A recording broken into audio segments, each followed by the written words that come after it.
पढ़िए 18वें नंबर का श्लोक। हरे कृष्णा प्रभु जी। हरे कृष्ण। कर्मण्य कर्म यः पश्येत् कर्माणि च कर्म यः स बुद्धिमान मनुष्येषु स युक्तः कृत्सन्न कर्म कृत। जो मनुष्य कर्म में अकर्म और अकर्म में कर्म देखता है वह सभी मनुष्यों में बुद्धिमान है और सब प्रकार के कर्मों में प्रवृत्त रहकर भी दिव्य स्थिति में रहता है। ये इंटरेस्टिंग पॉइंट है, समझने वाला पॉइंट है कि कर्म में अकर्म और अकर्म में कर्म देखता है वह सभी मनुष्य में बुद्धिमान है और सब प्रकार के कर्मों में प्रवृत्त रहकर भी दिव्य स्थिति में रहता है। तो ये स्टैंडर्ड बताया भगवान कि सब कर्म प्रकार के कर्मों में प्रवृत्त रहकर भी दिव्य स्थिति में रहता है। अभी कोई भी हम कर्म करते हैं तो कर्म में हम बंध जाते हैं, उनके फलों से आसक्त हो जाते हैं, कर्मों से आसक्त हो जाते हैं और दिव्य स्थिति को हम खो बैठते हैं। और यहाँ पे बोल रहे हैं कि जो मनुष्य कर्म में अकर्म देखता है और अकर्म में कर्म देखता है वह सभी मनुष्य में बुद्धिमान है। तो ये बेविल्डर श्लोक है थोड़ा, इसलिए कई लोगों को भगवत गीता नहीं समझ में आती है। मतलब चौथे अध्याय के बाद उन लोग का क्लीन बोल्ड हो जाता है, उसके बाद पूरी भगवत गीता जो है ऊपर से जाती है। तो ऐसे कई श्लोक आएंगे, आपको मिलेंगे आगे चौथे अध्याय में, पांचवें अध्याय में, छठे अध्याय में। तो बहुत कंफ्यूजिंग और बेविल्डरिंग चीजें हैं, इसलिए तो ये क्या है, कर्म में अकर्म और अकर्म में कर्म, इसका अर्थ क्या है? ये सबसे पहले हमें ये समझते कि कर्म मतलब क्या और अकर्म मतलब क्या, जो मैंने लास्ट टाइम बताया था। आप में से कोई बताना चाहेगा कि कर्म किसको बोलते हैं और अकर्म किसको बोलते हैं? Anyone would like to share? किसी ने लास्ट टाइम अगर कोई था वो बता सकते हैं कि अकर्म किसको बोलते हैं और कर्म किसको बोलते हैं। जो बोलना चाहते हैं अपना हैंड रेस कर सकते हैं, मैं उनका माइक अनम्यूट करूंगा और वो लोग बोल सकते हैं।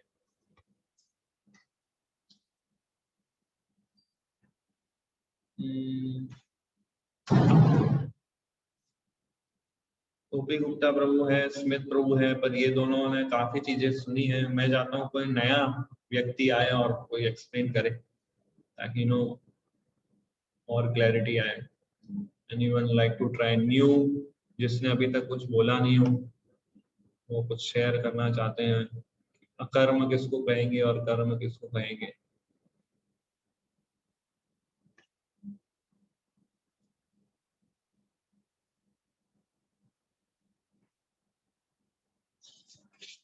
लास्ट टाइम हमने चर्चा किया था।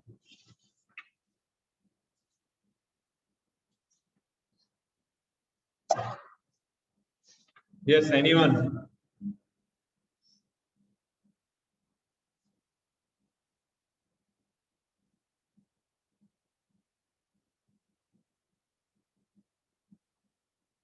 कोई नहीं, आप ट्राई करेंगे। कर्म किसको बोलते हैं, अकर्म किसको बोलते हैं? जो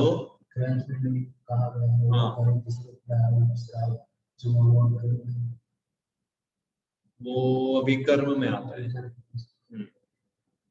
विकर्म, कर्म और कर्म, तीन प्रकार के कर्म होते हैं। तो विकर्म वाली डेफिनेशन बोलेंगे। और कर्म किसको बोलेंगे?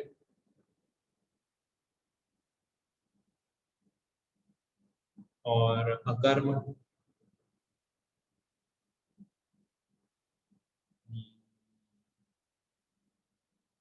यस, कोई ट्राई कर सकता है?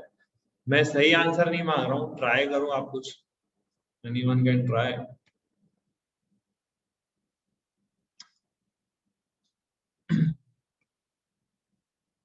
तो इसने चैट में लिखा है karma is action, akarma is action which is forbidden. Karma is action सही है, पर अकर्मा की जो डेफिनेशन है वो गलत है। ये विकर्मा की डेफिनेशन लिखी है आपने। इन्होंने अकर्मा का ऐसा लिखा है कि akarma is action which is forbidden in the shastra. तो वो अकर्मा की डेफिनेशन नहीं है, वो विकर्मा की डेफिनेशन। विकर्मा मतलब जो शास्त्र के विरुद्ध कार्य है, जो शास्त्र में जिसको फॉरबिडन किया है वो विकर्मा है। अकर्म क्या है? I am interested in that.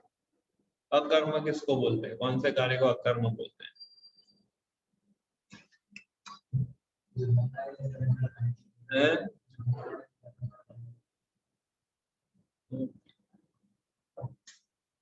जो हमारे लिए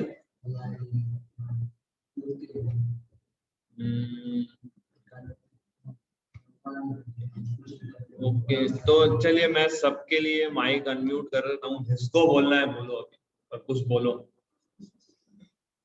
हरे कृष्णा प्रभु जी। यस, बताइए अकर्मा क्या? I am interested in that. Karma means जो अगर गलत भी है पर अपने हाई अथॉरिटी से प्रूव्ड है, मतलब वो काम हमें करने के लिए कहा गया है, तो वो हमें उसके लिए अकर्म होता है, पर उसके लिए हमें कुछ पाप नहीं लगता है। राइट, तो अकर्मा मतलब वो जो हायर अथॉरिटी से सैंक्शन हुआ। Very good. मीन्स वो कर्मा जिसके रिएक्शन हमें नहीं लगे उसको अकर्मा बोलते हैं। क्या बोला मैंने? उसको बोलते हैं अकर्मा। और कर्मा मतलब क्या? कर्म मतलब क्या, कौन बताएगा? सबके लिए माइक अनम्यूट कर दिया, जिसको अनम्यूट करके बोलना है बोलिए। अकर्मा मतलब क्या? ओ सॉरी, कर्मा का अर्थ क्या है?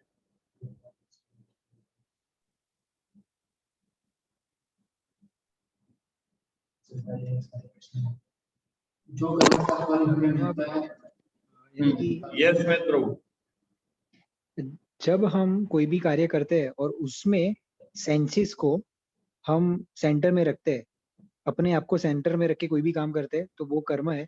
और अकर्म में हम सेंटर में कृष्णा को रखते हैं। जैसे कि हमने हॉस्पिटल में कोई डॉक्टर है, तो डॉक्टर नर्स को इंस्ट्रक्शन देता है, तो वो वाला एग्जांपल हमने सुना था, वो कंसिडर है अकर्म। और अकर्म मीन्स भक्ति, ना कि उसका हमें रिएक्शन लगता है, ना अच्छा ना बुरा, ऐसा। हरे यस कृष्ण। यस यस प्रभु। प्रभु जी, भगवान की प्रसन्नता के लिए किया गया सारा कार्य अकर्म है और खुद की प्रसन्नता के लिए किया गया कार्य कर्म है। Right, correct. तो ये सही परिभाषा दी आप सभी लोगों ने। सो अब ये श्लोक में हम आते हैं। कर्म में अकर्म देखना और अकर्म में कर्म देखना, ये बहुत इम्पोर्टेंट है। इसको मैं व्हाइट बोर्ड से समझा दूंगा। लेट मी शेयर अ व्हाइट बोर्ड। हाँ राइट, तो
भगवत गीता में ये श्लोक में भगवान बोल रहे हैं कि सबसे पहले हम लेते हैं कर्म में अकर्म देखना। ठीक है, तो कर्म में अकर्म देखना मतलब ये वाला देखिए, ये बॉक्स जो है कर्म का बॉक्स है, और ये बॉक्स जो है अकर्म बॉक्स है। जो ऊपर जो नाम लिखे हैं,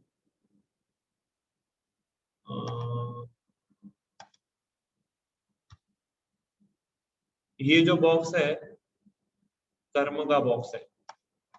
अरे देखो,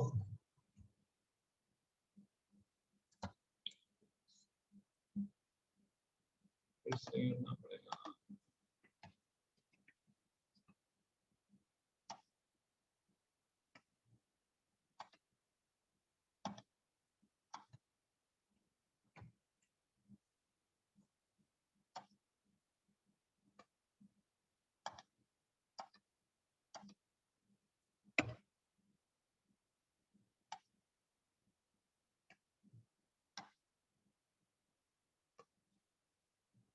ठीक है, तो दो बॉक्स दिख रहे हैं, बॉक्स ए और बॉक्स बी। ठीक है, बॉक्स ए जो है वो कर्म का बॉक्स है और बॉक्स बी जो है वो अकर्मा का बॉक्स है।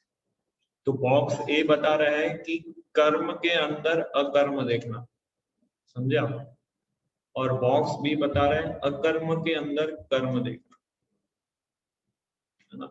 तो कर्म के अंदर अकर्म देखने का अर्थ क्या है? कर्म मतलब आप जो भी कार्य कर रहे हैं, कर्म कर्म के अंदर अकर्म देखना मतलब आप वो सारे कार्य कर रहे हैं जो दिख रहे हैं कि आप रूटीन एक्टिविटी कर रहे हो, पर वो अकर्म जैसा स्वभाव है उसका, उसके रिएक्शन आपको नहीं लगेंगे। फॉर एग्जाम्पल अर्जुन अर्जुन अपना क्षत्रिय का कर्म कर रहा था, बट उसको रिएक्शन नहीं मिला, वो कर्म के अंदर अकर्म हुआ। समझ में आया? अर्जुन कर्म कर रहा था पर उस कर्म के अंदर अकर्म था। अकर्म का मतलब वही कर्म उसने क्यों कि भगवान की उसको अथॉरिटी दी थी युद्ध लड़ने की, तो वो अकर्म में बदल गया। उसका कर्म था, बाहर से उसको कर्म का बॉक्स दिख रहा था, पर अंदर से स्वभाव क्या था? अकर्म का स्वभाव। तो इसको बोलते हैं कर्म के अंदर अकर्म देखना। करेक्ट। अब बॉक्स बी में देखिए, अकर्म में कर्म देखना, ये थोड़ा डेंजर है। ये अच्छी सिचुएशन नहीं है कि अकर्म के अंदर कर्म देखना। तो अकर्म के अंदर कर्म देखने का क्या अर्थ है? अकर्म मतलब कोई सपोज सन्यासी है, सपोज कोई एग्जाम्पल, या कोई वैरागी है, वो बोल रहा है मैं अकर्म कार्य करता हूँ, ठीक है, पर उसको ज्ञान नहीं है कि कृष्णा की प्रसन्नता के लिए करना चाहिए, या फिर भगवान जब तक भगवान अप्रूव है तो ही मैं कार्य करूंगा, ये नॉलेज नहीं है उसको, या वो भगवान का दास है, ये नॉलेज नहीं है। उसने बस सन्यासी का वेश धारण कर लिया है और बोल रहा है कि मैं सब अकर्म कार्य करता हूँ, मुझे कोई रिएक्शन नहीं लगता है। तो वो फिर जो भी कार्य करेगा ना, उसको उसका कर्म लगेगा उसको, क्योंकि उसके पास नॉलेज नहीं है कि वो कृष्णा का सर्वेंट है और कृष्णा की प्रशंसा के लिए कार्य करना चाहिए उसको। तो वो बॉक्स बी कैटेगरी में आता है। तो अकर्म के अंदर बाहर से उसका क्या कार्य दिख रहा है कि अकर्म कर रहा है, पर अंदर से उसको कार्मिक रिएक्शन लग रहे हैं, राइट, क्योंकि उसको नॉलेज नहीं है,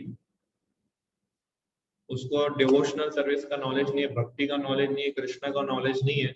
तो वो उसने इमेच्योरली रेनंसिएशन ले लिया है, इमेच्योरली उसने सब कुछ त्याग दिया और बोला है कि मैं सन्यासी बन गया हूँ, और फिर वो सन्यासी बन के वो जो भी कार्य करेगा ना, उसको रिएक्शन लगेगा ही लगेगा, क्योंकि उसने विदाउट नॉलेज वैराग्य ले लिया है। तो इसको बोलते हैं अकर्म में कर्म देखना। ठीक है, तो कमिंग टू दिस पॉइंट कि कर्म में अकर्म देखना और अकर्म में कर्म देखना, तो ये कंसेप्ट आई होप सबको क्लियर हुआ होगा। अगर क्लियर नहीं हुआ तो एंड में आप इसका क्वेश्चन पूछ सकते हैं। तो इसलिए हमें हर एक्टिविटीज को समझनी पड़ेगी कि कौन सी कर्म एक्टिविटी है और कौन सी अकर्म एक्टिविटी है। कर्म क्या हम कर्म के अंदर अकर्म कर रहे हैं कि नहीं, ये हमारे लिए स्टैंडर्ड है। जो भी आप रूटीन एक्टिविटीज कर रहे हैं, आप बिजनेस कर रहे हैं, आप जॉब कर रहे हैं, आप पढ़ाई कर रहे हैं, वो सब कर्म कैटेगरी में आता है, पर उसको अकर्म में बदलना है, उसको बोलेंगे कर्म में अकर्म देखना। ये सब कुछ भगवान की प्रसन्नता के लिए करना चाहिए।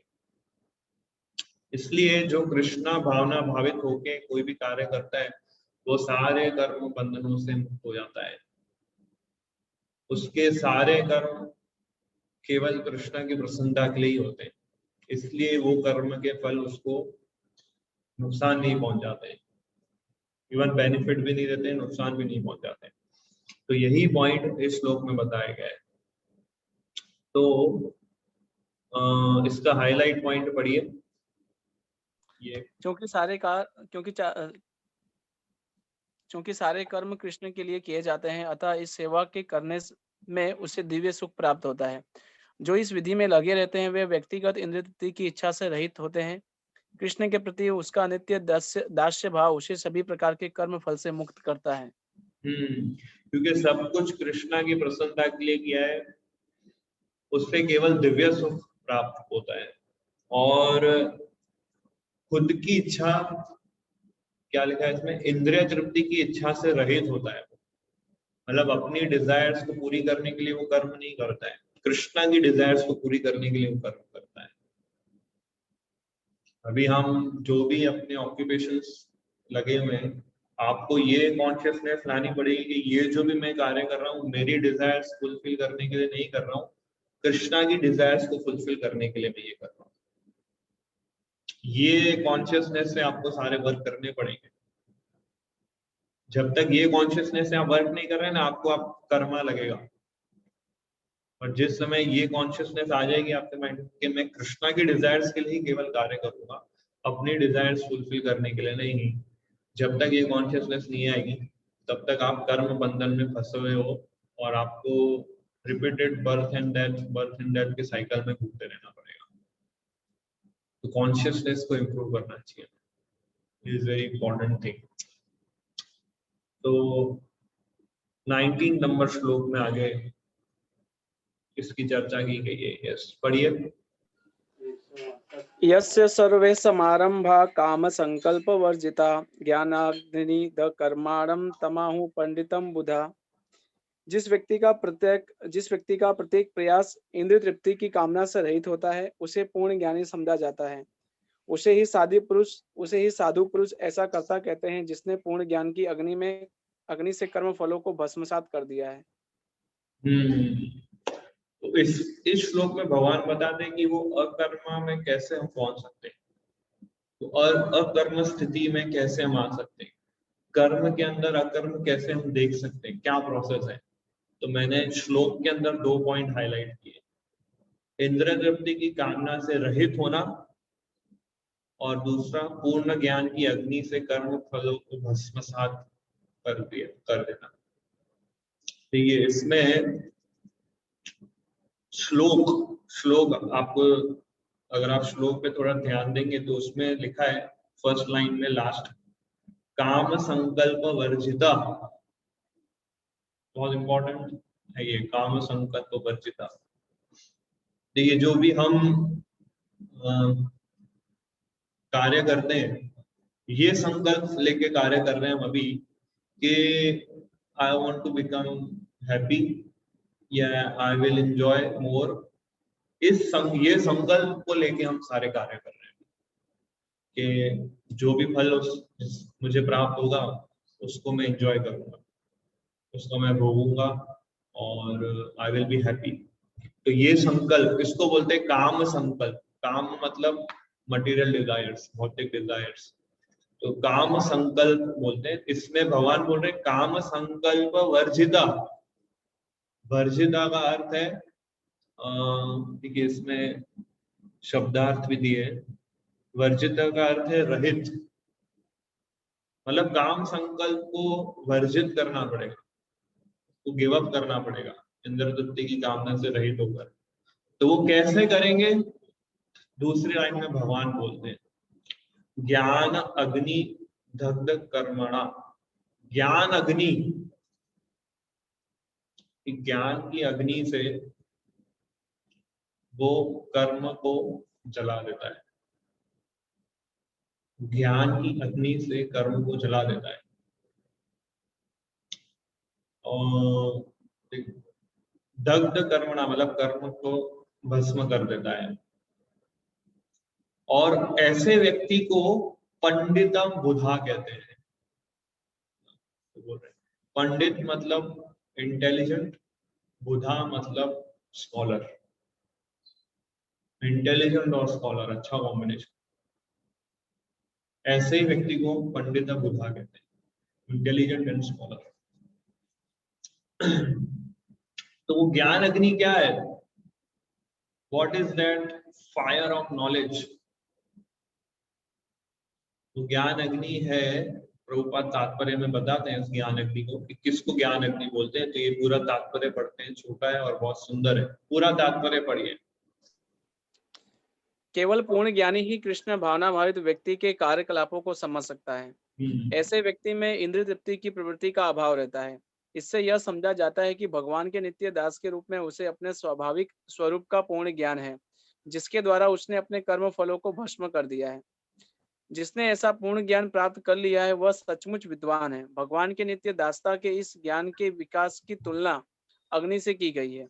ऐसी अग्नि एक बार प्रज्वलित हो जाने पर कर्म के सारे फलों को भस्म कर सकती है। Yes.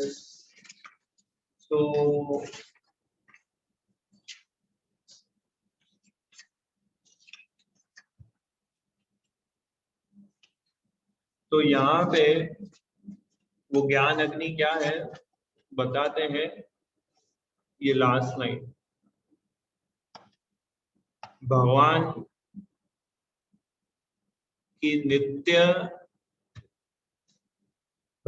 नित्य दासता के इस ज्ञान के विकास की तुलना अग्नि से की गई है।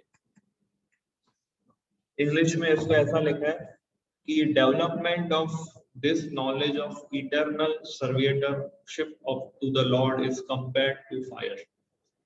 कि ये ज्ञान कि I am servant of Krishna, ये ज्ञान जब व्यक्ति के अंदर पूर्ण रूप से आ जाता है तो ये अग्नि के समान कार्य करता है। और जब इस ज्ञान से वो कर्म करता है तो वो ज्ञान उस कर्म के फलों को जला देता है। वेरी पावरफुल श्लोक है, क्योंकि जब वो व्यक्ति समझ जाता है कि मैं कृष्ण का सर्वेंट हूं तो वो इंद्रिय तृप्ति करेगा ही नहीं, कभी ना इंद्रिय तृप्ति करने के उसको ख्याल आएंगे, क्योंकि वो कन्विंस्ड है कि मैं तो सर्वेंट हूँ, कृष्णा इज माय मास्टर, तो मुझे तो कृष्णा की प्रशंसा के लिए ही कार्य करने, because I am a servant. मैं अपनी प्रशंसा के लिए, अपनी तृप्ति के लिए कार्य करूंगा तो फिर मैं मास्टर हो गया। बट वो कन्विंस्ड है कृष्णा इज मास्टर, इसलिए उसका माइंड से एक ही दिशा में दौड़ता है कि हाउ टू प्लीज कृष्णा। तो ये नॉलेज लेता है, ये नॉलेज उसके माइंड में, उसके हार्ट में फिक्स्ड हो जाता है इस नॉलेज से, और फिर इस नॉलेज से जो भी वो कार्य करता है उस कार्य से जो भी रिएक्शन मिलेगा वो रिएक्शन उस ज्ञान के थ्रू भस्मसात हो जाते हैं। इस तरह से व्यक्ति भौतिक संसार में चाहे कोई भी कर्म कर रहा हो उसके रिएक्शन से वो इम्यून रहेगा। ये पॉइंट इसमें कहा गया है। तो कॉन्शियसनेस को बदलना है, जैसे मैंने लास्ट टाइम बताया कि हमें अपनी कॉन्शियसनेस पे वर्क करना पड़ेगा। एक्सटर्नल चीजों को चेंज करने का प्रयास मत कीजिए, केवल अपनी कॉन्शियसनेस को इम्प्रूव करने का प्रयास कीजिए। और वो कॉन्शियसनेस क्या है? ज्ञान अग्नि दग्ध कर्मणा, ये कॉन्शियसनेस है। सेल्फ इंटरेस्टेड कॉन्शियसनेस को शिफ्ट करना है कृष्णा कॉन्शियसनेस में। अभी हम अपने कॉन्शियसनेस में हमें कृष्णा कॉन्शियसनेस बनना है कि I am part and parcel of Krishna, I am his energy, I am his servant. ये कॉन्शियसनेस से हमें वर्क करना है। नेक्स्ट टेक्स्ट नंबर 20 में कृष्णा डिस्क्राइब करते हैं कि ऐसा व्यक्ति किस कॉन्शियसनेस में रहता है, उसके क्या विचार धारणा होती है। 20 नंबर के श्लोक में बताते हैं। 20, 21, 22, 23 ये 4 श्लोकों में भगवान ऐसे व्यक्ति के सिम्टम्स बताते हैं जो इस ज्ञान अग्नि से कर्म करता है।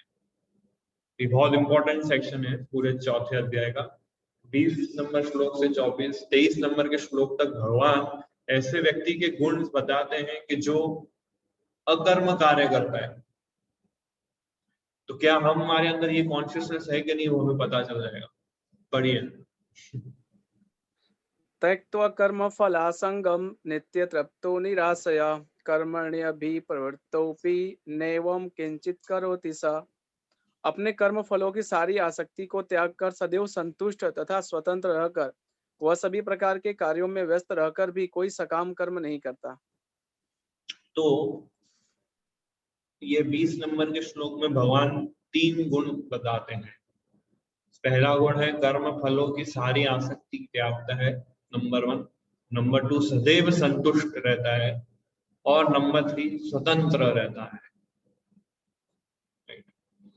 तो ये पहले 3 लक्षण बताए। तो ये सारे लक्षणों को हमें याद करना चाहिए, और प्रभुपाद तात्पर्य में बताते हैं कि ये लक्षण कैसे विकसित होते हैं उसके अंदर जब वो कर्म करता है। तात्पर्य भी उतने ही इंपॉर्टेंट है, और बहुत नेक्टेरियन परपोर्ट्स लिखे प्रभुपाद ने ये सेक्शन में खास। तो मैं तो पूरा परपोर्ट ही लाइन टू लाइन इतने येलो येलो पूरा येलो येलो कर दिया है मैंने। बहुत इंटरेस्टिंग है ये, पढ़िए तात्पर्य। कर्मों के बंधन से इस प्रकार की मुक्ति तभी संभव है जब मनुष्य कृष्ण भावना भावित होकर हर कार्य कृष्ण के लिए करे। कृष्ण भावना भावित व्यक्ति भगवान के शुद्ध प्रेमवश ही कर्म करता है, फलस्वरूप उसे कर्म फलों के प्रति कोई आकर्षण नहीं रहता। तो यहाँ इधर तक कि बोल रहे हैं कि जो कृष्ण भावना भावित व्यक्ति होता है वो भगवान के शुद्ध प्रेम वश ही कार्य करता है। He acts out of pure love for the supreme personality of Godhead. तो भगवान के प्रति उसका अट्रैक्शन इतना रहता है कि उसको कर्म फल से अटैचमेंट आता ही नहीं है बिल्कुल। कर्म फल की डिजायर उसके अंदर आती नहीं है। उसके अंदर एक ही डिजायर होती है, he want to please Krishna, he want to love Krishna, like that. Yes. यहाँ तक कि उसे अपने शरीर निर्वाह के प्रति भी कोई आकर्षण नहीं रहता, क्योंकि वह पूर्णतः कृष्ण पर आश्रित रहता है। वह न तो किसी वस्तु को प्राप्त करना चाहता है और न अपनी वस्तुओं की रक्षा करना चाहता है। वह अपनी पूर्ण सामर्थ्य से अपना कर्तव्य करता है और कृष्ण पर सब कुछ छोड़ देता है। ऐसा अनासक्त अगेन इसमें बताया क्योंकि वो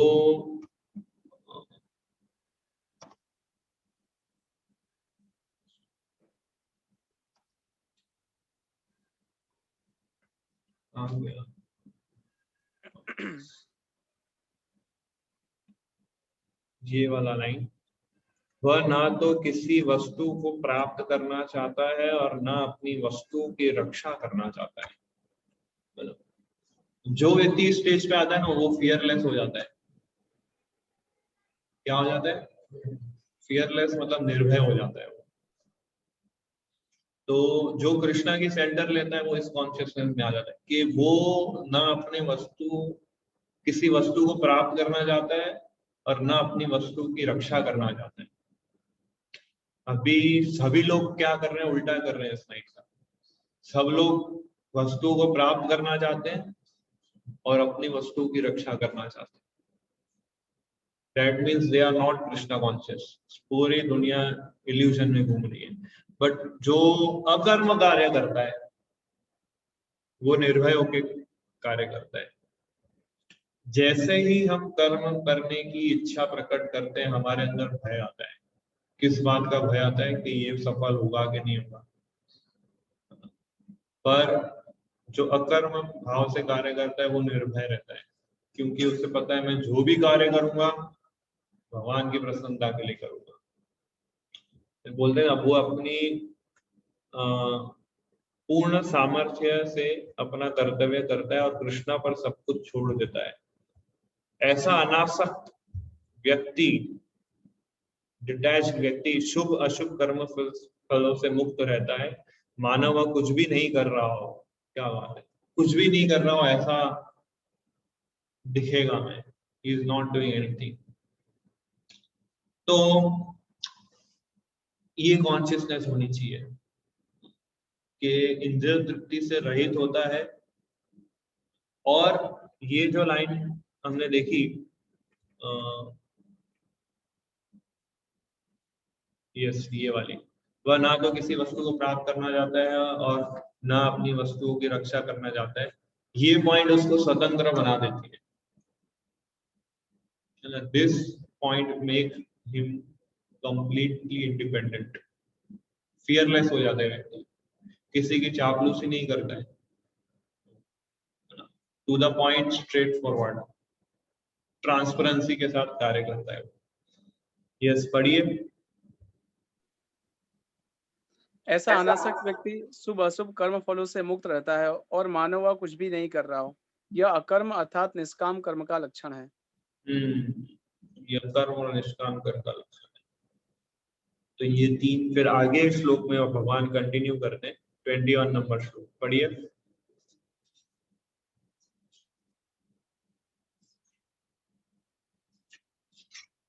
टेक्स्ट 21।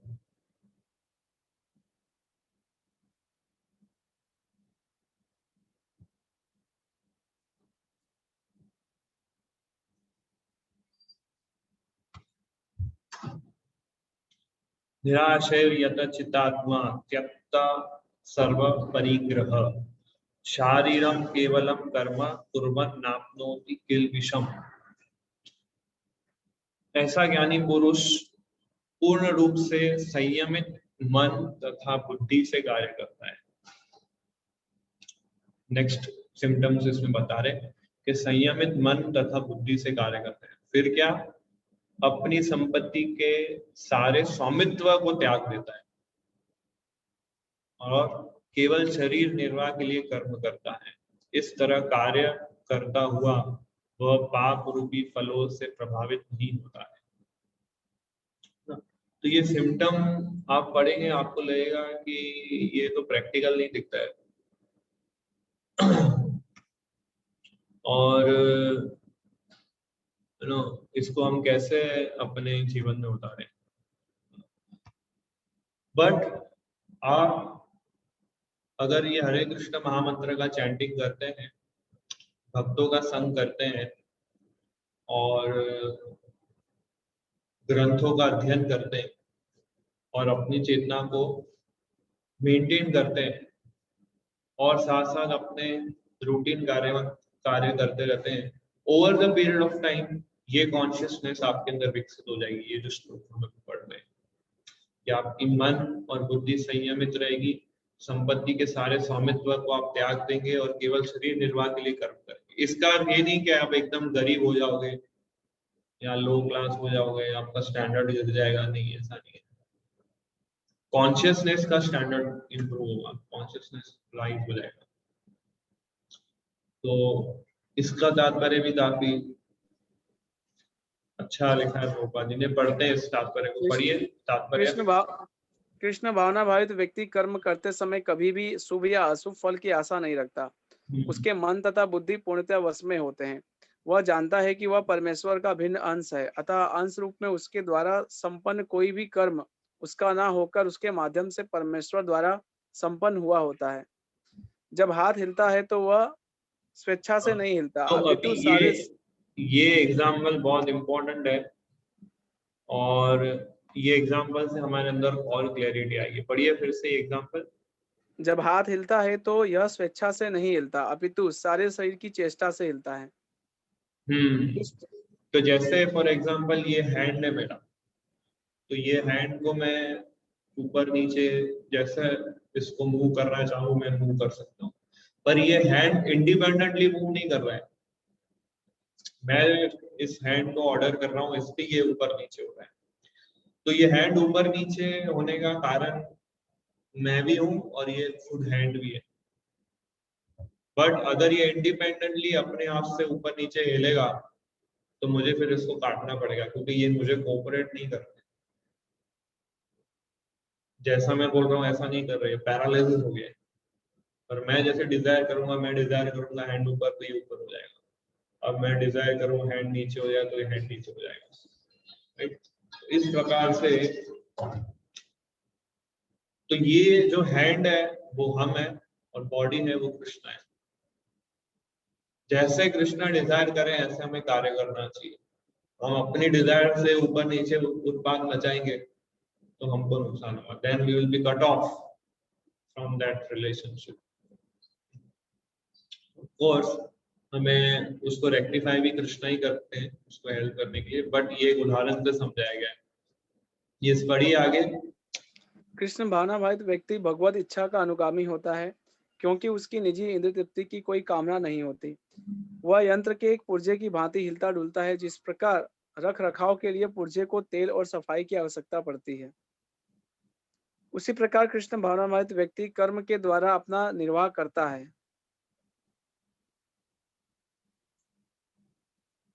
उसी प्रकार करता रहता है, जिससे वह भगवान की दिव्य प्रेमा भक्ति करने के लिए ठीक बना रहे, अतः वह अपने प्रयासों के फलों के प्रति निश्चेष्ट रहता है। पशु के समान ही उसका अपने शरीर पर कोई अधिकार नहीं होता। कभी कभी क्रूर स्वामी अपने अधीन पशु को मार भी डालता है, तो भी पशु विरोध नहीं करता, ना ही उसे कोई स्वाधीनता होती है।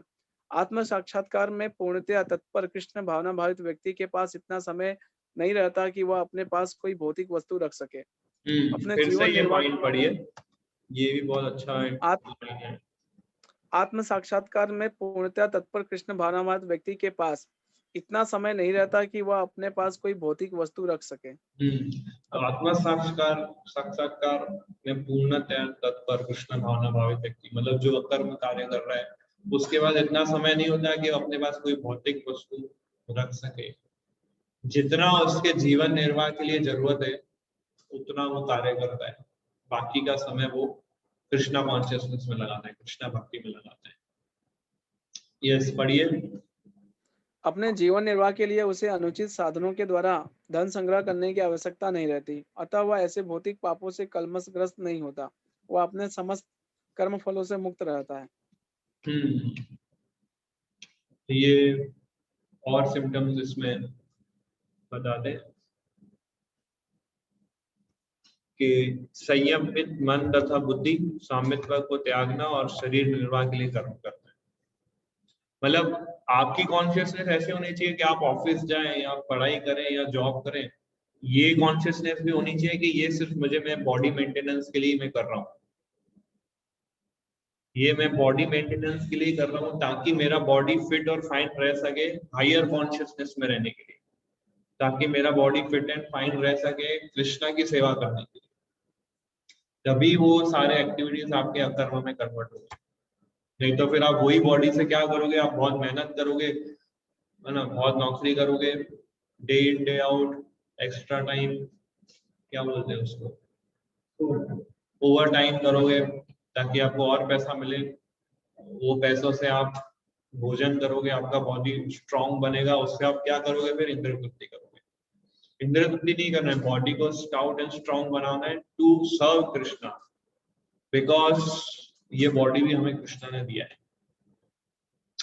इस कॉन्शियसनेस से वर्क होता है। कंटिन्यू आगे बता रहे हैं और इसके सिम्टम्स। यस, यदच्च लाभ संतुष्टो द्वंद्वातीतो विमत्सरः समः सिद्धावसिद्धौ च कृत्वापि न निबध्यते। जो स्वतः होने वाले लाभ से संतुष्ट रहता है, जो द्वंद्व से मुक्त है और ईर्ष्या नहीं करता, जो सफलता तथा असफलता दोनों में स्थिर रहता है, वह कर्म करता हुआ भी कभी बनता नहीं है। और सिम्टम्स बताएं, ये तो आई थिंक तो इसमें 4 सिम्टम्स और बता रहे हैं। जो स्वतः होने वाले लाभ से संतुष्ट रहता है, मतलब जो अपने आप चीज आ रही हो उससे वो संतुष्ट रहता है, ओवर एंडेवर नहीं करता है, वो प्रत्याहार जिसको बोलते हैं, प्रत्याहार प्रयास, ओवर एंडेवर नहीं करता है वो, जो उसकी किस्मत में लिखा है उससे वो जो अपने आप किस्मत से जो मिल जाए उससे वो संतुष्ट रहता है, ऐसा व्यक्ति, राइट। फिर बोल रहे द्वंद्व से मुक्त रहता है। द्वंद्व से मुक्त रहने का अर्थ क्या है?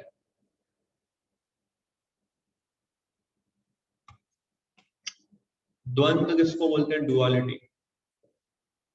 डुअलिटी मतलब ठंडी गर्मी, सुख दुख, मान अपमान। शरीर की लेवल पे डुअलिटी को बोलते हैं कभी ठंड लग रही है, कभी गर्मी लग रही है। मन के लेवल पे जो डुअलिटी बोलते हैं कभी सुख कभी दुख। और अहंकार के लेवल पे जो डुअलिटी है उसको बोलते हैं मान और अपमान। अच्छा, ये 3 प्रकार की डुअलिटीज मैंने बताई। सबसे ज्यादा डिफिकल्ट क्या है? ये 3 डुअलिटी में सबसे डिफिकल्ट डुअलिटी कौन सी है? ठंडी गर्मी के सुख दुख के मान अपमान। मान अपमान। मान अपमान, क्योंकि ठंडी गर्मी को व्यक्ति सहन कर सकता है, मान अपमान को सहन नहीं कर सकता है। एसी बाहर बहुत गर्मी हो रही है, एसी में आके बैठा है, उसको अच्छा लगता है, पर उस एसी में आके उसको कोई चिल्लाए जोर से, क्यों ऐसा कार्य किया तुमने, मूर्ख हो तुम, हाँ, तो वही एसी में उसका वो आनंद चला जाएगा, क्योंकि वो अपमान के स्टेज पे पहुंच गया है। तो वो व्यक्ति, ऐसा व्यक्ति जो होता है वो द्वंद से मुक्त होता है, क्योंकि वो ये देखता है कि जो कुछ भी हो रहा है कृष्णा की इच्छा से हो रहा है। मुझे अपमान मिल रहा है क्योंकि कृष्णा अच्छा कर रहे हैं, मुझे मान मिल रहा है कृष्णा अच्छा कर रहे हैं, तो इसलिए कृष्णा अच्छा कर रहे हैं तो वो मेरी इच्छा है, कृष्णा की इच्छा है मेरा अपमान हो, ओके तो मेरा अपमान हो। इतना वो अटैच होता है कृष्णा से कि अगर कृष्णा डिजायर करे कि मेरी इंसल्ट हो, आई एम हैप्पी कि मेरी इंसल्ट हो, 1000 गुना ज्यादा इंसल्ट हो मेरी तरफ। क्यों? Because this is desire of Krishna. और फिर क्या, ईर्ष्या नहीं करता है वो, किसी से ईर्ष्या करेगा ही नहीं। क्यों? क्योंकि वो ये समझता है कि मैं कृष्णा का दास हूँ, ये भी कृष्णा का दास है, ये भी कृष्णा से उतना ही कनेक्टेड है जितना मैं कनेक्टेड हूँ, तो मैं क्या इससे ईर्ष्या करके मेरा क्या लाभ होगा। वो किसी का बुरा नहीं सोचता है, और सफलता तथा असफलता दोनों में स्थिर रहता है। तो सफलता और असफलता में स्थिर रहना जनरली चैलेंजिंग हो जाता है, क्योंकि हम कई बार कर्म फलों से आसक्त हो जाते हैं। पर ये व्यक्ति ना कर्म फलों से आसक्त है ही नहीं, तो सफलता हो या असफलता हो उससे उसका मतलब ये नहीं कि ये इररिस्पॉन्सिबल है, इसका मतलब वो इररिस्पॉन्सिबल नहीं है, वो पूरा रिस्पॉन्सिबिलिटी के साथ कार्य करता है, बट रिजल्ट से डिटैच रहता है। पढ़िए इसका तात्पर्य। कृष्ण भावनावादित व्यक्ति अपने शरीर निर्वाह के लिए भी अधिक प्रयास नहीं करता, वह अपने आप होने वाले लाभों से संतुष्ट रहता है। वह ना तो मांगता है ना उधार लेता है, किंतु यथा सामर्थ्य वह सच्चाई से कर्म करता है और अपने श्रम से जो प्राप्त हो पाता है उसी से संतुष्ट रहता है। अतः वह अपनी जीविका के विषय में स्वतंत्र रहता है। वह अन्य किसी की इसमें देखिए, अतः वो अपने जीविका के विषय में स्वतंत्र रहता है, इसलिए शास्त्र बताते हैं कि हमें लोन नहीं लेना चाहिए। एज पर स्क्रिप्चर्स लोन लेना इज नॉट गुड एक्सरसाइज। आजकल हम सभी लोग लोन ले रहे हैं, होम लोन लेना, बिजनेस लोन लेना, एजुकेशन लोन लेना, ट्रैवलिंग लोन, तो ये फॉरबिडन है। अपनी जीविका के विषय में वो स्वतंत्र रहता है। हम लोग लोन क्यों लेते हैं? इंद्रिय तृप्ति करने के लिए, बेसिकली यही है भाई, एजेंडा यही होता है लोन लेने का, ताकि we enjoy more. But loan अगर आप लेते हैं तो आप अपना जीवन पूरा डिपेंडेंट कर देते हैं बैंक्स के ऊपर। आपको एवरी मंथ उनकी सेवा करनी पड़ेगी, ईएमआई भर के तो इससे आप कृष्णा की सेवा नहीं कर रहे हैं, आप बैंक की सेवा कर रहे हैं। You are bank conscious, you are EMI conscious, not Krishna conscious. तो इसलिए हमें पूरा प्रयास करना चाहिए कि कोई भी प्रकार का हम लोन नहीं लें, और जो सिंपल लिविंग और हाई थिंकिंग वाला फॉर्मूला अपनाएं। हमारे अंदर क्या सोशल फियर रहता है जनरली, कि अरे मैं एकदम सिंपल लाइफ जीऊंगा और बड़ा घर नहीं लूंगा या फिर बड़ा बिजनेस नहीं स्टार्ट करूंगा, तो लोग मुझे कुछ बोलेंगे, कुछ कहेंगे, मैं अपनी इमेज कैसे प्रेजेंट करूंगा लोगों के सामने। तो ये सोशल फियर रहता है। तो ये सोशल फियर को निकालने का सिर्फ एक ही तरीका है कि आप कृष्णा कॉन्शियस बनिए। Only one option. So voice clear है मेरा अंदर? I mean some message. बीच में कई बार क्रैक हो जाता है, डोंट नो। ओके, सो ये है, यस, पढ़िए आगे से। वह अन्य किसी की सेवा करके कृष्ण भावनामृत संबंधी अपने सेवा में व्यवधान नहीं आने देता, किंतु भगवान की सेवा के लिए वह संसार की द्वैतता से विचलित हुए बिना कोई भी कर्म कर सकता है। संसार की यह द्वैतता गर्मी सर्दी अथवा सुख दुख के रूप में अनुभव की जाती है। कृष्ण भावनाभावित व्यक्ति द्वैतता से परे रहता है, क्योंकि कृष्ण को प्रसन्न करने के लिए वह कोई भी कर्म करने में झिझकता नहीं है। अगेन इम्पोर्टेंट पॉइंट, द्वैतता से परे रहता है मतलब कृष्ण को प्रसन्न करने के लिए वह कोई भी कर्म कर सकता है। जैसे अर्जुन को बोला था कि अपने दादा भाई संबंधी सबको मारो, तो वो झिझक गया था, बट फिर वो कृष्णा कॉन्शियस बना तो उसके अंदर ये झिझकता चली गई। सो इसलिए इसमें बताया कि जो कृष्णा को प्रसन्न करने के लिए कार्य करता है, वो जो उसको कृष्णा ऑर्डर करते हैं वो कार्य करता है, जो उसको उसके गुरु ऑर्डर करते हैं उसको वो कार्य करता है। यस, फिर अतः वह सफलता तथा असफलता दोनों में ही संभाव रहता है।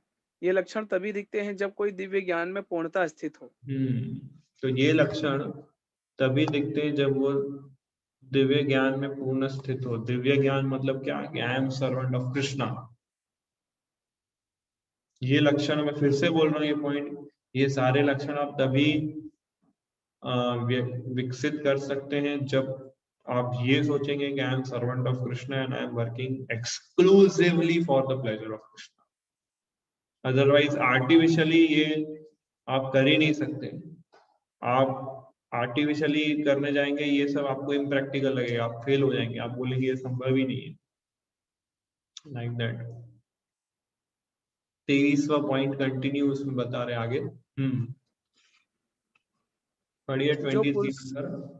यस, गत संगस्य मुक्तस्य ज्ञानावस्थित चेतसः यज्ञाय चरतः कर्म समग्रम प्रविलीयते। जो पुरुष प्रकृति के गुणों के प्रति अनासक्त है और जो दिव्य ज्ञान में पूर्णतः स्थित है, उसके सारे कर्म ब्रह्म में लीन हो जाते हैं। तो सारे कर्म ब्रह्म से लीन हो जाते हैं, मतलब सारे कर्म वो कृष्ण की प्रसन्नता के लिए करता है, इसका अर्थ ये। और इसको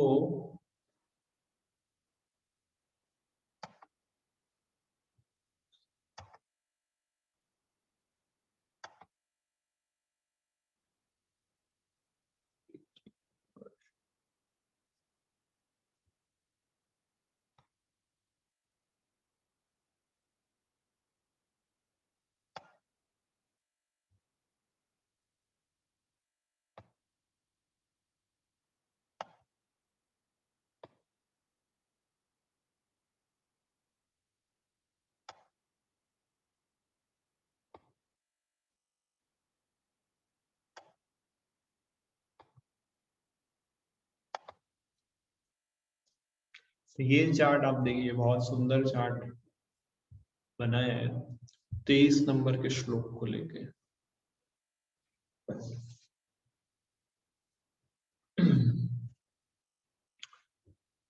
कि व्यक्ति जब पूर्णतः कृष्णा भावना भावित हो जाता है, मतलब केसी मतलब Krishna consciousness, person acting in Krishna consciousness is freed from all dualities, वो सारे द्वंद्व से मुक्त होता है, इसलिए वो 3 गुणों से परे होता है। क्योंकि वो सर्दी गर्मी और मान अपमान सुख दुख से परे होता है, इसलिए वो 3 गुणों से परे होता है।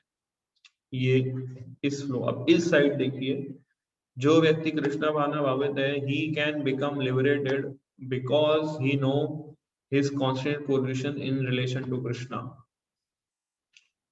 तो जो कृष्णा भावना भावित होता है वो मुक्त हो जाए। क्यों मुक्त होता है वो? क्योंकि उसको पता है कि वो कृष्णा का दास है, और इसलिए 3 चीजें उसके साथ होती है।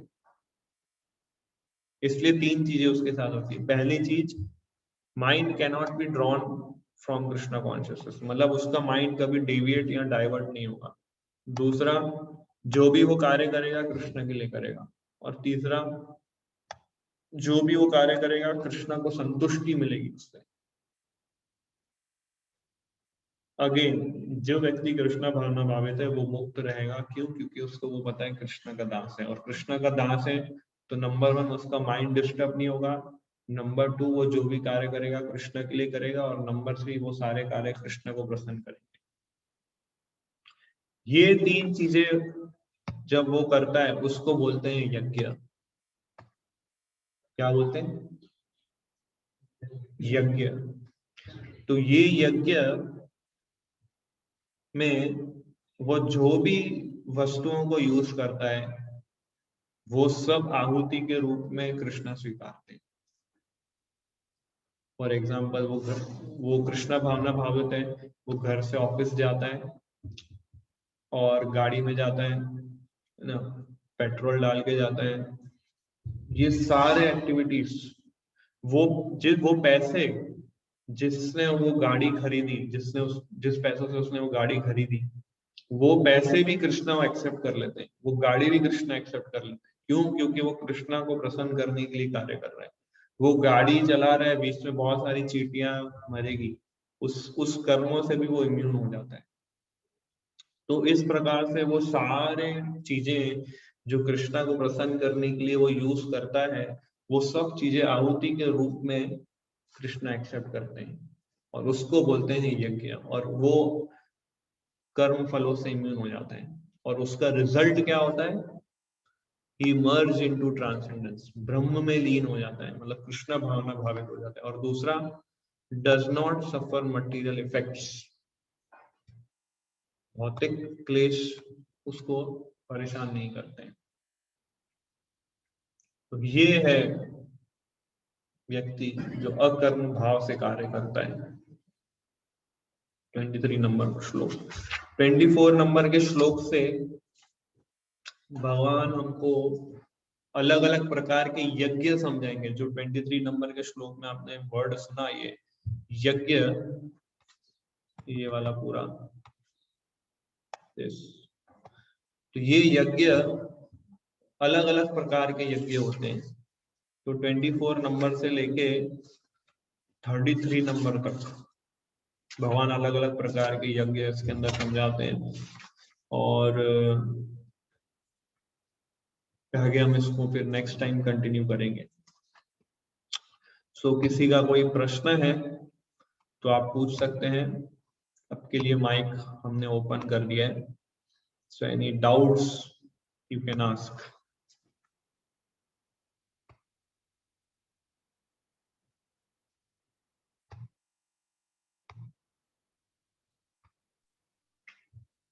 प्रभु जी, हरे कृष्ण। हरे कृष्णा। यस।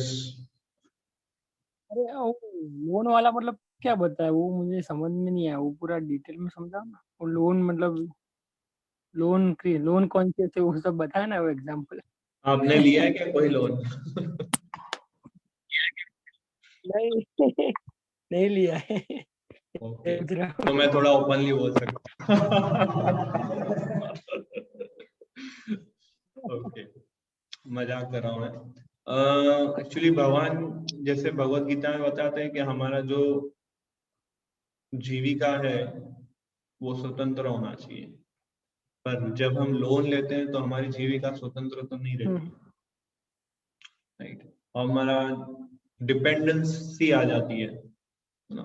हम फिर किस कॉन्शियसनेस से वर्क करते हैं कि मेरे को लोन क्लियर करना है, मेरा ईएमआई भरना है, ये कॉन्शियसनेस से वर्क करते हैं हम। फिर कृष्णा को प्रसन्न करना, ये कॉन्शियसनेस आती नहीं है।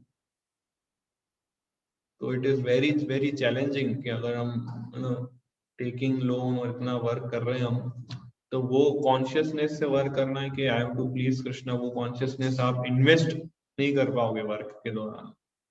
तो ये चैलेंजिंग हो जाता है आपके लिए कॉन्शियसनेस मेंटेन करना।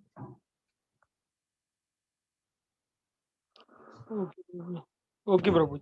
या और प्रश्न पूछिए।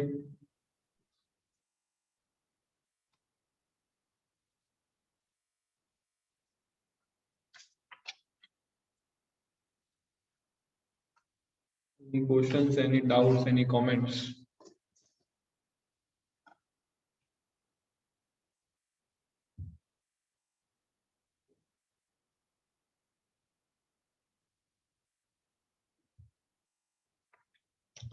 कोई क्वेश्चन नहीं आपको Akshat Prabhu? Okay sir, okay. Hardik Prabhu, आपका कोई प्रश्न? Any questions? Hare Krishna Prabhu ji. Yes Prabhu. Question नहीं है, कमेंट है कि चीजें बहुत ही रहस्यमय है और आप उसको बहुत ही इजी वे में, एकदम प्रैक्टिकल वे में आप उसको समझाते हो, हमको समझ में भी आता है। और क्वेश्चंस ऐसा है कि शायद अभी हमारा वो लेवल ही नहीं है कि वहां से हम कुछ क्वेश्चंस ढूंढ पावे। शायद आप जब प्रैक्टिस करोगे अकर्म, तब आपको कुछ क्वेश्चंस आएंगे कि इस सिचुएशन में कैसे क्या डील करना चाहिए, राइट? बट आप इतना ब्यूटीफुली एक्सप्लेन कर देते हैं तो क्वेश्चंस आते हैं बट तुरंत सोल्व हो जाते हैं फिर। Thank you. Yes Prabhu ji. Hare Krishna Prabhu. Yes Hare Krishna. Prabhu, मुझे एक कर्म से रिलेटेड डाउट था कि कर्म जब हम करते हैं तो हमें उसके एक्शन और रिएक्शन दोनों फेस करने पड़ते हैं। तो मतलब ऐसा कोई तरीका है जिससे मतलब भगवत गीता के थ्रू या कैसे हम पहचान पाए कि ये एक्शन है कि रिएक्शन है? ये एक्शन है कि रिएक्शन? मतलब लेट्स से कुछ मुझे करना पड़ रहा है या मैं किसी का कुछ कर रहा हूँ तो मैं वो उसको एक्शन कर रहा हूँ, बट या फिर मैं उसको कभी कुछ कर चुका था तो मुझे वो रिएक्शन मिल रहा है। दोनों एक्चुअली हमारा अभी जो प्रेजेंट बॉडी है दैट इज, हम ऐसा बोल सकते हैं अभी जो हम जिस बॉडी में, that is the result of our past action. अभी हम लोग जिस बॉडी में हैं दैट इज द बिकॉज हमने कोई ऐसा कार्य किया है पास्ट में जिस वजह से हमें इस बॉडी मिला है। और ये बॉडी में आके फिर हमें क्या करना है, हम नए कर्मा भी जनरेट करते हैं और पास्ट जो एक्शंस किए उसके रिएक्शंस को भी फेस करना होता है। तो ये चीज साइमल्टेनियसली चलती है कि हम कर्मास करते जा रहे हैं, नए कर्मास जनरेट करते जा रहे हैं, नए रिएक्शंस जनरेट करते जा रहे हैं, और पास्ट के जो एक्शंस हम करके गए उसके रिएक्शंस को भी हमें फेस करते हैं। तो दोनों साइमल्टेनियसली चलता रहता है। तो ये कॉम्प्लेक्स साइकिल्स है जिसके अंदर हम इंटेंगल्ड हो गए, जिसमें हम डिफरेंशिएट कर पाना बहुत कठिन होता है कि ये मैं नया एक्शन जनरेट कर रहा हूँ कि पास्ट कर्मा के रिएक्शन को फेस कर रहा हूँ, लाइक दैट। तो ये चैलेंजिंग हो जाता है। इसलिए एक्शन रिएक्शन साइकिल से बचने का एक ही तरीका है कि हमें अकर्म वाली कॉन्शियसनेस से कार्य करने रखें। और इन केस आपको पता चल भी जाता है कि ये एक्शन है या रिएक्शन है, उससे कुछ डिफरेंस नहीं होगा क्रिएट, है ना? आपको जो भी है उसको फेस करना ही पड़ेगा। It doesn't make much difference. Yes, okay, thank you.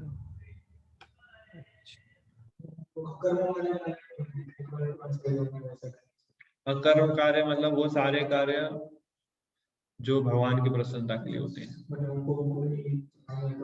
अभी अभी हम लोग क्या है, अभी हम जो भी अपने कार्य कर रहे हैं, जो भी ऑक्यूपेशन प्रोफेशन में लगे हैं, उस प्रोफेशन को आपको भगवान की सेवा में लगाना पड़ेगा। ऐसा आपको करना होगा और कोई आपके पास ऑप्शन है नहीं, तो इसलिए उसको अकर्म में कन्वर्ट करना पड़ेगा। या और क्वेश्चंस पूछिए। हरे कृष्णा। यस वो हाँ, वो 18वें श्लोक में जहाँ पे भगवान कह रहे हैं कि जो मनुष्य कर्म में अकर्म और अकर्म में कर्म देखता है वो सभी मनुष्यों से बुद्धिमान है। ठीक है, तो वो यहाँ पे जब ऐसा कह रहे हैं कि अकर्म में कर्म देखता है, तो जो व्यक्ति अकर्म में कर्म देखता है, यस। हाँ, तो जो अकर्म में कर्म देख रहा है वो बुद्धिमान कैसे हुआ, ये नहीं समझ में। नहीं, वो डिफरेंशिएट कर पाता है कि ये कर्म में अकर्म है कि अकर्म में कर्म है, ऐसा। अच्छा, वो डिफरेंशिएट, हाँ। समझे? अकर्म में कर्म करने वाले को बुद्धिमान नहीं कहा गया है। जो डिफरेंशिएट करता है कि कर्म में अकर्म और अकर्म में कर्म, दोनों में क्या डिफरेंस है, वो डिफरेंशिएट जो कर सके उसको बुद्धिमान बोला गया है। अच्छा, हाँ, ठीक है। या और कोई प्रश्न?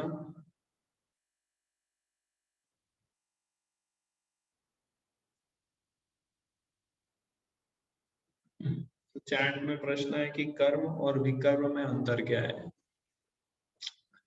तो कर्म मतलब वो कार्य जो हम अपने शरीर को मेंटेन करने के लिए करते हैं, और विकर्म मतलब वो सारे कार्य जो शास्त्र के विरुद्ध है, जो शास्त्र रेकमेंड नहीं करते, उसको विकर्म बोलते हैं।